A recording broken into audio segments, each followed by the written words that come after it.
Hello, my name is Don Kastner. I am the president of MonitorEDU, and we are a proud partner of the Calibri Group and all of the Real Estate Express schools and affiliated schools like Allied and Superior, among others. I'd like to talk to you today a little bit about our proctoring process and some of the improvements that we made. So as many of you know, we rely heavily on using an external device.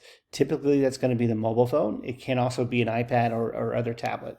Now, one of the big changes that we made is we've improved our service and moved away from what was called the MonitorEDU.live platform, which was just a straight HTML video, and have moved toward an upgraded version of Google Meets. We did this mainly for the reliability of that connection. As many of you have tested with us, know that we do go through a period where there are some call drops. That nice HTML video that works off your phone is somewhat sensitive to other things that happen on your phone. As a result, we've seen call drops, and that can interfere with your proctoring session. So by moving to a Google Meets platform, we significantly reduce and almost eliminate any potential call drops. And that makes sure that we can stay connected to you the entire time that you're testing.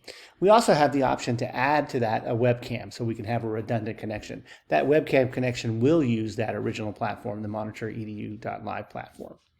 So in order to be proctored, the very first thing you need to do is make sure that you have that Google Meets app on your phone. Now, the good thing about an Android phone is most of them come with that application. For the iPhone, you may have to go into the store and find it and add it. It is free. You will need a Gmail account in order to be able to run it. So when you're ready to take your test, what we'd like you to do is go to your school site and go to your course. And within your course, there's going to be instructions on being proctored and a link. Once you click on that link, it's going to bring you to a chat page. Now, I've pulled the one up for Real Estate Express proper. And as you can see, we're adding some information. These may be slightly different depending on the school that you go to, including the receipt number. Some candidates have to pay depending on your state and your school. Others, that's included in your tuition fees. And so if it asks for a receipt number, please pay. If it does not ask for a receipt number, then you don't need to worry about paying. Once you click Start Chat, that will connect you to a proctor via chat. So the first thing that they're going to do is they're going to take the email address that you provided, and that should be the email address that you have access to on your phone or that other device that you're using. They're going to send that to you. You'll get a calendar invite. You'll click on the calendar invite, and it will launch the video. It's really that simple. At that point, you're connected to the proctor. If we want to use an optional second camera, at that point, they would give you the MonitorEDU.live link and give you the code to be able to launch your webcam. So you'll have both the mobile camera and the webcam. Now, at this point, they're going to go through a process and ask you to show your ID so we can verify it. Then they're going to ask you to take your mobile device and show around your work area. We want to make sure that you only have authorized materials out for this exam, and that those authorized materials are determined by your school. And then the proctor is going to ask you to place that phone. And it's very important that you understand that that's the main component that we have for proctoring. And what we need to be able to see is we need to be able to see your work area.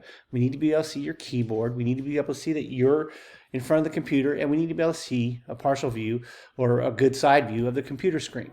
We do that in order to make sure that exam is a fair exam for everybody, right? That everybody's following the same set of rules, that people aren't looking up other answers, aren't going to other websites, that they're staying on their test and just working on their test. Sort of like being in a classroom and having the teacher walk around and making sure that your eyes on your paper, right? And you're just doing your exam.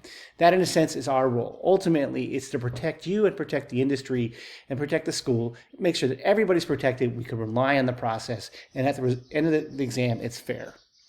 Now, once you get to the end of the exam, this one part always confuses people a little bit. You're going to ask the proctor to give you some information. Now, what the proctor provides you is information that will allow them to identify, when I say them, I'm talking about the school, will identify that MonitorEDU was the proctor.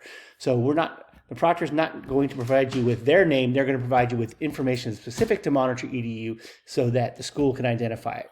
We will then submit our report to your school the next morning. It goes through a process here at MonitorEDU where our night auditors get in, they look at every session, they make sure that all the data is accurate, and then they will upload that to your school system. And then your school should be able to process that within the same day, typically.